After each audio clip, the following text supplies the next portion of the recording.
जांच के लिए घटना स्थल पर सीएफएसएल की टीम इस वक्त पहुंची है और जाए वारदात से सैंपल इकट्ठा किए जा रहे हैं, एकत्रित किए जा रहे हैं। सीएफएसएल की टीम के दौरे के मद्देनजर पहले से ही घटना स्थल को सील कर दिया गया है। जैसे कि आपसे कुछ देर पहले हमारे नुमाइंदे सरोज ने बताया कि आज इस वक्त सीएफएसएल की टीम जो दौरा कर रही है मौके वारदात का, जगह का, तो इसलिए पूरे इलाके को सील कर दिया गया है और मौके पर पुलिस के साथ साथ एनएसजी के जवानों की भी तैनाती की गई है। एनएसजी जिसे ब्लैक कैट का भी कहा जाता है, जब उनकी मौजूदगी होती है तो पूरा इलाका एकदम से कहा जा सकता है कि एकदम प्रॉपर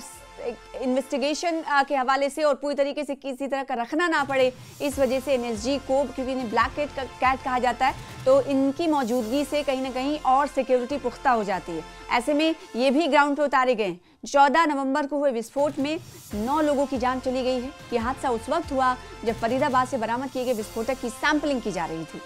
और अब सीएफएसएल की टीम मौके वारदात पर पहुंची है और साथ ही साथ एनएसजी की भी टीम तैनात कर दी गई है पूरे सुरक्षा घेरे के लिए। नौगाम ब्लास्ट मामले को लेकर इस वक्त का सैंपल जो है इकट्ठा किए जा रहे हैं। सीएफएसएल की टीम मौके पर पहुंची है और ये सीएफएसएल की टीम वहां से नमूने एकत्रित करेगी, सैंपल एकत्रित करेगी, फिर उसके बाद इसकी जांच होगी कि जो अमोनियम नाइट्रेट लाया गया था 350 किलोग्राम का, वो कैसे, किन वजूहात की बिना पर उनमें ब्लास्ट हुआ और फिर उसके बाद 9 लोगों की जान चली गई और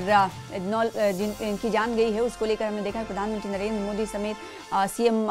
वजीर आला उमर अब्दुल्ला और साथ ही साथ एलजी मनोज सिन्हा की तरफ से